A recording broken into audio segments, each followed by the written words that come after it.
Hey everyone. In my last video, we covered the new Max for Live Essentials Bass Synth that was released with the recent Ableton Live 9.5 update. In the video, we created a house bass line using some of the power features of the new bass synth. If you guys didn't get a chance to catch that episode, there's a link below the video if you want to get up to speed. Now, in that patch, we used a couple of audio effect racks that were fairly integral to the final sound, and I didn't get a chance to go over those. So in this video, we're going to go inside those racks. I'm going to tear them apart and deconstruct them so you guys can see step by step how I put them together. And as always, there is a free download for those racks just below the video. So let's get dialed in and check them out.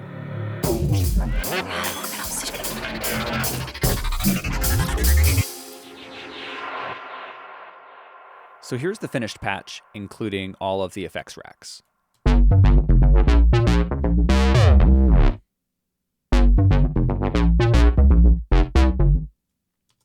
Let me take the racks off so you can hear the core sound underneath. Here we go.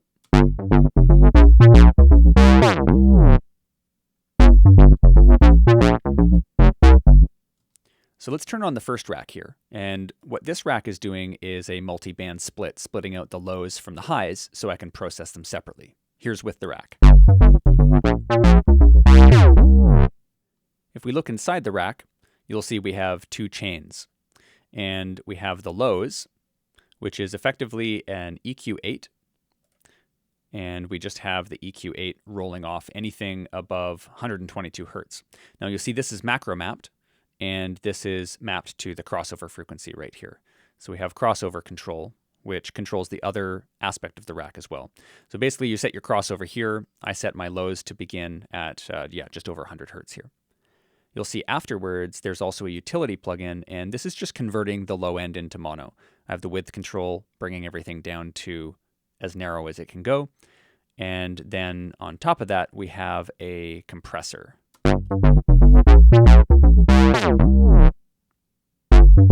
And the compressor, all that's doing is reading a sidechain input from the kick drum in the track.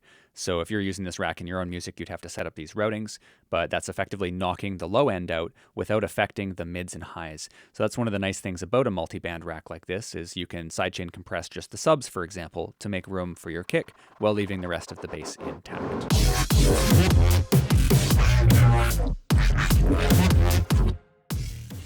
So let's check out the highs now. If you open up the highs, we actually have a rack inside a rack. So this rack is the one that uses phase cancellation. And there's some inherent downsides when it comes to multiband racks, in that if you're using EQs to narrow things out and to create the bands, you're invariably going to get some type of coloration to the sound. You might get some notching, or you might get a frequency buildup. So what this rack does is uses phase cancellation to get a perfect split. And I can't take credit for this. Actually, it was Mr. Bill who came up with this initial idea. And we've covered this rack as well on my site and on Warp Academy. So it's a really neat technique because it actually creates a perfect multi-band split. But it's only usable if you have two bands here, if you have lows and highs. So it wouldn't work for a 3, 4, or 5 band setup, but it works really nicely for this dual band setup. Let's take a look inside of each of the chains in this rack. So if we look at the highs pass, that's actually the full range signal coming to the input of this rack. So we have the full range signal coming into this chain, and the full range signal is going to pass into the highs pass. And you can see we have a chorus plugin that's on here. And we're just adding in a little bit of chorus. The wet dry on the chorus is mapped to the front panel on the macro. So you can control the amount of chorusing wet dry right from the front panel there. And that's useful because I like to usually do some widening and thickening of the mid-range and high range of the patches. So any effects that you want to place on the high band go here in this particular spot. Now let's take a look at the lows phase cancel band. And what this is doing is taking the exact same EQ as are on the lows right there. So we go to that same EQ, you can see it's even macroed with the frequency there. So that's macroed to the front panel to the crossover. And right after this EQ, we have a utility plugin, and it's inverting the phase of that. So what this is going to do is feed in the full range signal, and it's going to phase cancel out the subs below this EQ. And the reason why this works is because it's set up exactly the same as the lows here. So the lows are going to pass clean, the highs are going to have the lows removed, and everything that's not captured by this EQ is going to pass perfectly to the highs pass. And then we get to process after this rack with any effects we want to have just on that high band. So it's a really neat, innovative way of creating a perfect multi-band split. And this rack is included in the downloads. So you can easily grab this rack, add it to your user library, and put your own effects in this chain and change the crossover frequency, things like that, and dial it in exactly as you need it for your application. So let's close that rack up, and we'll take a look at our next rack, the bass processing rack.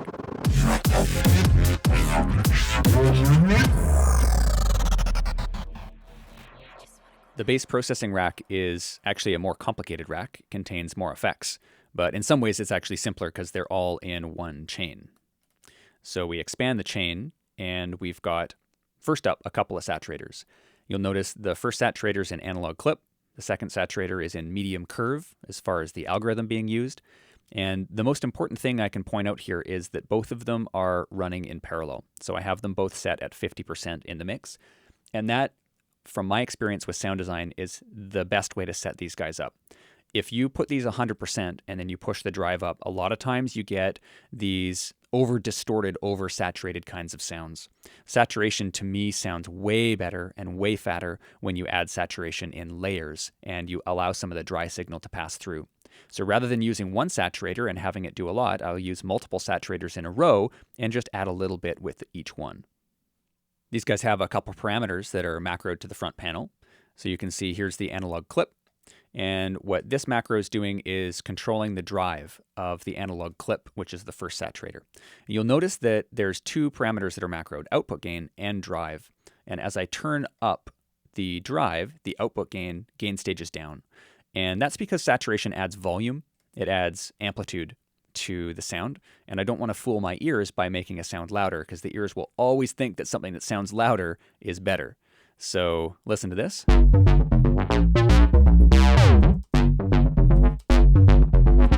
So you can definitely tell it's getting a bit more crispy, but when you gain stage it down by an equivalent amount, you can make a much more objective judgment as to whether it's actually making the sound better. Saturator 2 is set up very similarly. It's got a drive parameter, output parameter that are both macroed to this guy right here. And as you turn the drive up, the output gain comes down as well. So this allows you to turn the knob up and not have to worry about being impaired when it comes to your judgment. Next up in the chain, we'll just collapse these saturators. We've got a multiband dynamics device. And the multiband dynamics is doing a few different things here. You can see we've got a variety of things that are macroed. So I started off with this one from a preset, which is the OTT one right here under Multiband Dynamics, OTT. And that is a fairly aggressive type of compressor. You can see our ratios here are infinite to 1, 66 to 1, 66 to 1. So those are really, really hard ratios. You're basically limiting each one of the bands. And what I have here is a parallel. So if you take a look over at the macros over here, we have a macro named compress, and that's mapped out to the amount. So I'm running it into parallel. So it's doing a New York style parallel compression, which is why I can get away with doing a harder amount of compression here. So the way I have this rack set up is it's 50-50 in the mix. So we're getting the dry signal and the wet signal mixed together. Now there's also a macro here called hi-fi.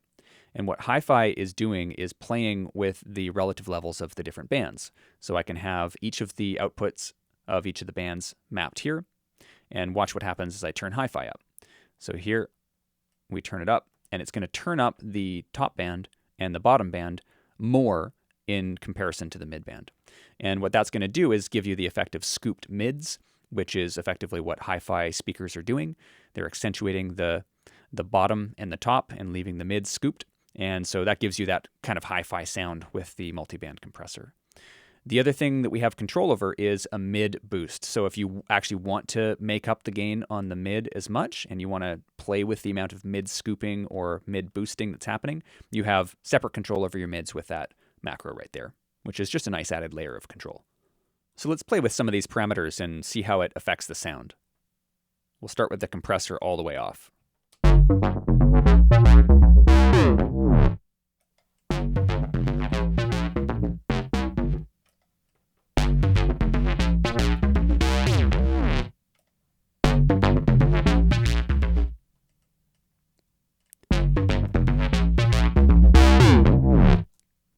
So we have quite a bit of control over the final sound using that multiband dynamics device. Next in the chain, you'll see a rack inside this rack called a dimension expander. And I've always been a really big fan of the dimension expander effect inside of Massive, and I did my best to model it here, and I think I've got it pretty close. So if we open this rack up, you'll see it's got a filter delay. So the sound of the dimension expander is effectively a very short slapback delay, where it emulates the sound of your source signal hitting nearby walls and then coming straight back at you, usually altered a little bit by a bit of EQ to give you that nice stereo left-right difference. And what we're doing with the filter delay is emulating that. So if we take a look, we have the left channel and the right channel engaged. The left and right or middle channel is disengaged. And we're macroing things like feedback, volume, the level of the dry signal, and whatnot. Now, this rack in and of itself can be taken and used in your music just as its own insert. You can take it out of this rack and save it. But I have a couple of key parameters here that are actually mapped to the front panel of the bass processing rack. You can see the delay volume, so that's the volume right here of the delay channels. And then we have the size, which is controlling the unsynced time. And the unsynced time is different from the left to the right channel, again, enhancing that stereo effect. So it's a really great way of widening basses. And I use that here using the filters as well to take out anything that's down low in the subs. And so we have these two parameters, amount and size, on the front of the macro panel. Let's go ahead and listen to those. We'll bring those right down to their minimums and then bring them up.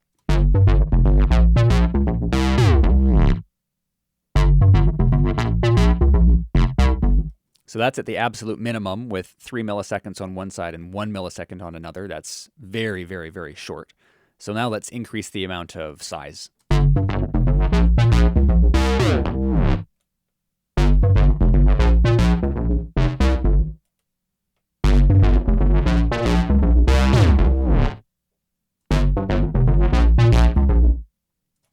So that adds a wonderful widening effect and just puts the bass in kind of an acoustic space and just gives it a sense of ambiance.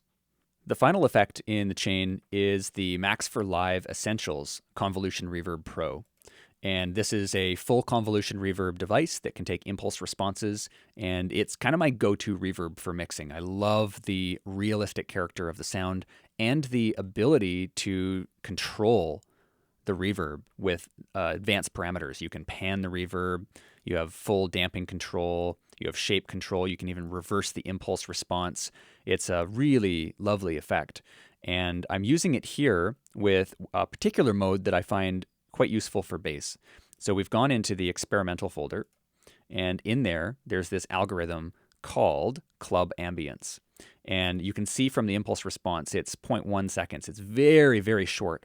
And there's just this little impulse response in there.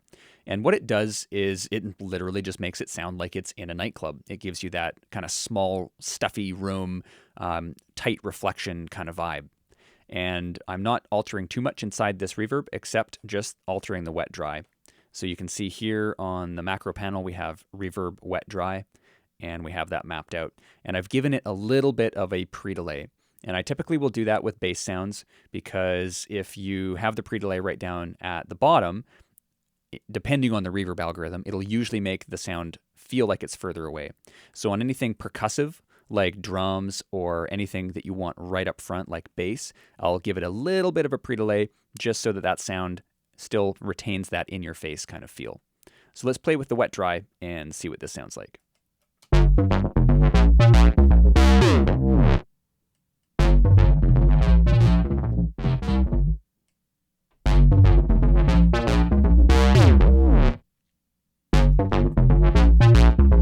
So I just really love the way that that colors the sound and just gives it this magical kind of nightclub feel to it. So there you have it. There's my bass processing rack.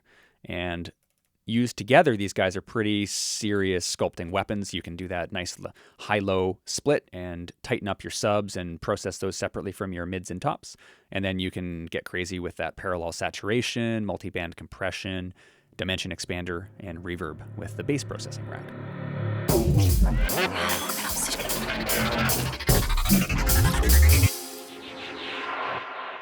If you guys have liked what we covered here today and you want to get deeper into synthesis and work on your bass sound design skills, then come check out my Blitz Bass Sound Design Ultra class back on my site. We do all the ninja tricks and pro tips for making super hard-hitting, heavily engineered bass for electronic music. I've got a whole playlist of free videos on the course product page on the site, so click the link and check them out. So that's a wrap on this video. I hope you guys got a lot out of it and that you'll end up using those racks in your own music. Don't forget to grab the downloads so you can put those racks into your library. And please like the video and subscribe to the channel so you guys can stay fresh on all of our updates. I'll talk to you soon. Cheers.